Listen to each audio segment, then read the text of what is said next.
Hello दोस्तों, नमस्कार। मैं हूं आपका अपना राजदीप रघुवंशी।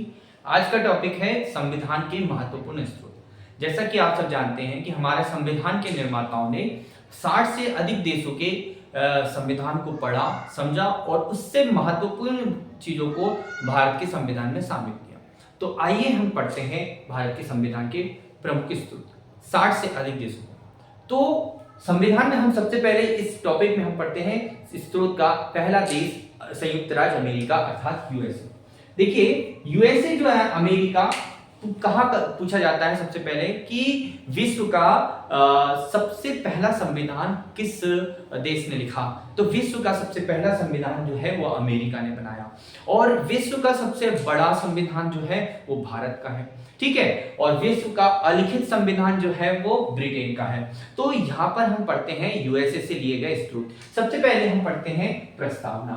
जैसे कि आपको मैं बता दूं कि प्रस्तावना क्या है। तो हमारे संविधान में संविधान निर्माताओं की जो कल्पना थी, जो उद्देश्य था, वो प्रस्तावना के माध्यम से हमें परिलक्षित होता है, दिखाई देता है। प्रस्तावना जो है संविधान सभा में आपके नेहरू जी द्वारा उद्देश्य प्रस्ताव जो है 13 दिसंबर को प्रस्तुत किया गया था। तो वही उद्देश्य प्रस्ताव बाद में प्रस्तावना का रूप लिया है। तो हमने वो कहां से लिया गया है? संयुक्त राज्य अमेरिका के हम भारत के लोग, भारत को। तो आपको ये ध्यान रखना है। दूसरा आता है फंडामेंटल राइट यानी कि मौलिक अधिकार।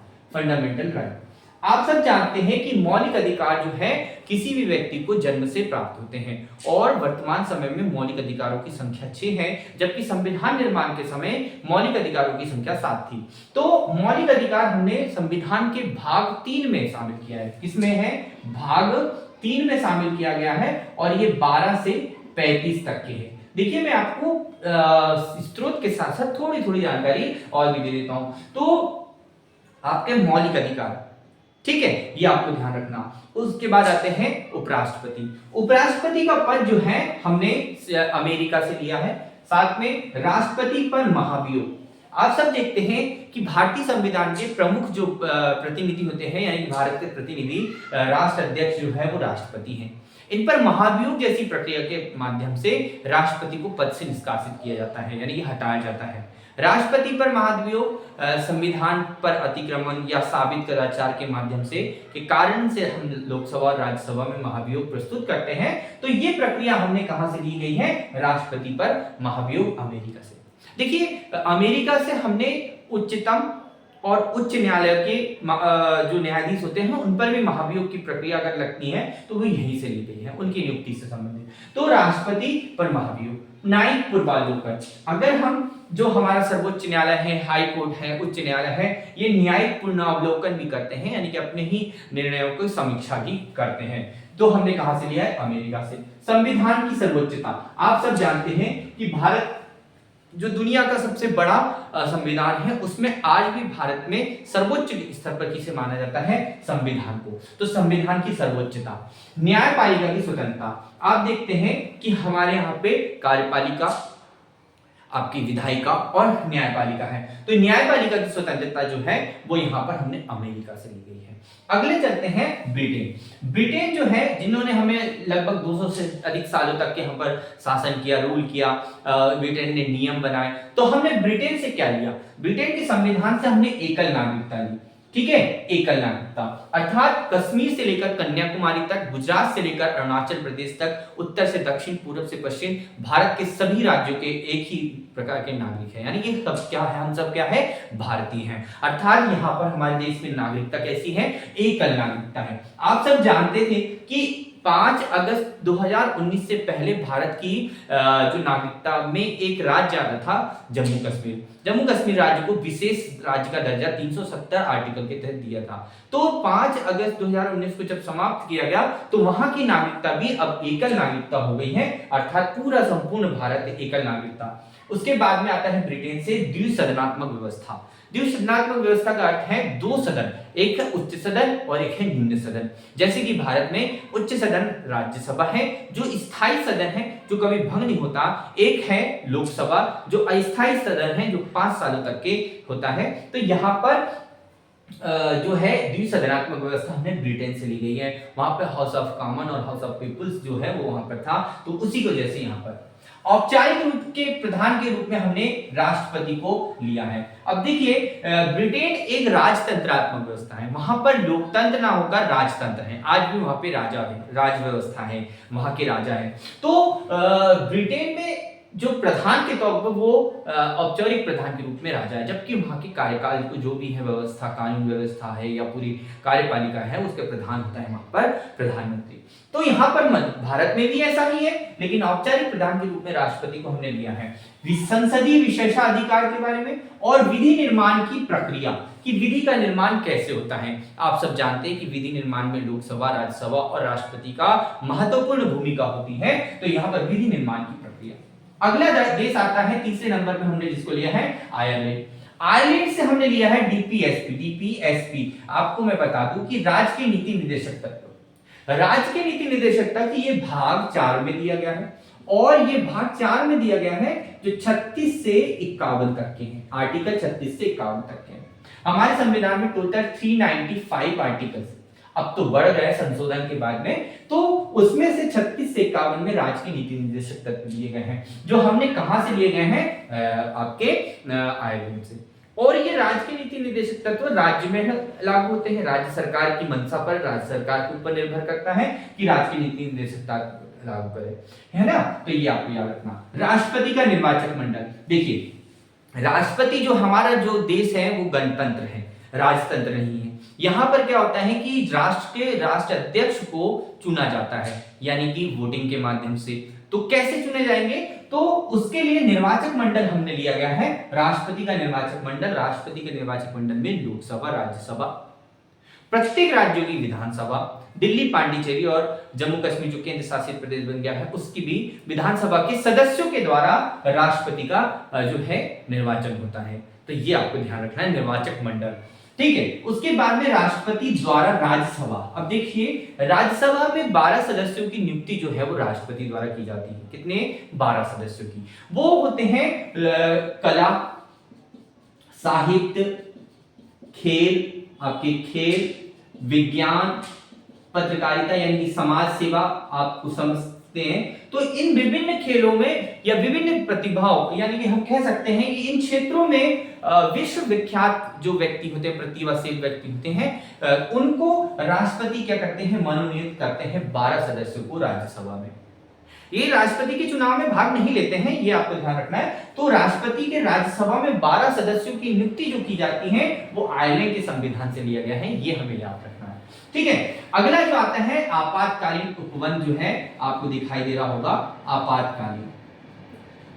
देश में इमरजेंसी लगाई गई, 3 बार इमरजेंसी लगी है, तो वो आपको ध्यान रखना है। आपातकाल ये आपके आर्टिकल भाग 18 में दिया गया है। 352 से लेकर 360 तक के आपके आपातकालीन उपबंध के बारे में हमें जानकारी संविधान में वर्णित है।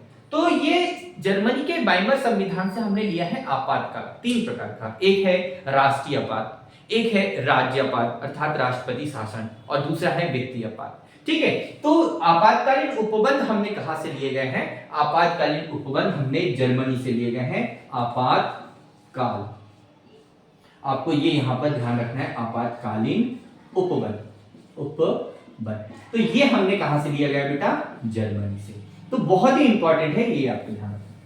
अगला आता है कि आप पढ़ते हैं कि संविधान में समय समय पर संशोधन किया जाता है। संविधान में अभी लगभग 106 संविधान संशोधन हो चुके हैं।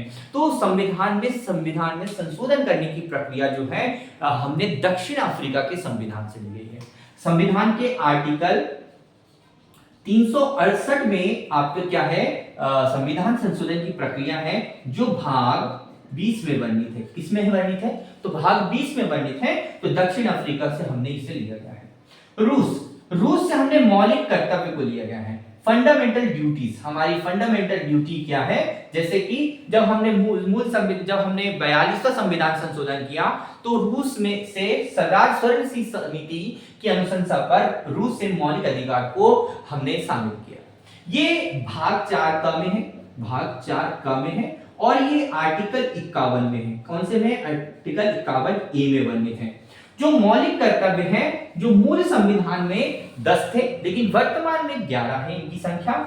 मौलिक कर्तव्य जैसे कि हमारी जनरल ड्यूटी होती है कि हमें संविधान का जो है पालन करना होता है, हमें हमारे स्वतंत्रता संग्राम सेनानियों का सम्मान और हमारे राष्ट्रीय वाक्य, राष्ट्रीय चिन्ह, राष्ट्रीय प्रतीक चिन्ह, इनका क्या करना होता है, सम्मान करना होता है। ये हमारी ड्यूटी होती है। पर्यावरण और हमारे राष्ट्रीय महत्व की इमारतों को संरक्षण, ठीक है। और साथ में जो शिशु हैं, बच्चे हैं, 6 से 14 वर्ष की आयु के बच्चे हैं, अनुपालक है, पालक को उन पर शिक्षा दिलाना उनका कर्तव्य होता है। तो ये कुछ हमने मौलिक कर्तव्यों के बारे में बताया। अगला आता है जापान। जापान से हमने विधि स्थापित प्रक्रिया, विधि द्वारा स्थापित प्रक्रिया, यहां पर देखेंगे कि विधि निर्माण की प्रक्रिया हमने ब्रिटेन से ली है और जापान से विधि द्वारा स्थापित प्रक्रिया लिया है। तो जो आपके अगला है हमारा आता है कनाडा। कनाडा जो है इससे हमने राज्यपाल का पद लिया। कनाडा से हमने क्या लिया है, राज्यपाल का पद। प्रत्येक राज्य का मुखिया कौन होता है, राज्यपाल होता है। एक राज्य की कार्यपालिका होती है, राज्य की कार्यपालिका का प्रधान होता है राज्यपाल, जबकि केंद्र की कार्यपालिका यानी कि संघ की कार्यपालिका का प्रधान होता है राष्ट्रपति। तो कनाडा से हमने राज्यपाल का पद लिया। आगे देखते हैं संगठनात्मक शासन व्यवस्था। भारतीय एक संघ है जिसमें विभिन्न राज्य हैं, लगभग आप सभी जानते हैं 29 राज्य यहाँ पर हैं। तो भारतीय संगठनात्मक शासन व्यवस्था, केंद्र। अब संघ एवं राज्य के बीच शक्तियों का विभाजन, आप देखते हैं कि एक शक्तियों का आप अनुसूची पढ़ते हैं, 7वीं अनुसूची। 7वीं अनुसूची में आपको 3 सूचियां बताई हैं, एक संघ सूची, राज्य सूची और समवर्ती सूची, ठीक है। तो यहां पर शक्तियों का विभाजन किया गया है, किससे, राज्य और केंद्र के बीच में शक्तियों का विभाजन, ताकि कार्यपालिका और न्यायपालिका जो भी है व्यवस्थित रूप से कार्य संचालित करके हमारे राष्ट्र का निर्माण करे। अगला आता है उसी में संघ सूची और राज्य सूची। देखिए मैंने बताया 7वीं अनुसूची जो है, 7वीं अनुसूची में 3 सूची हैं, एक संघ, दूसरी राज्य और तीसरी समवर्ती।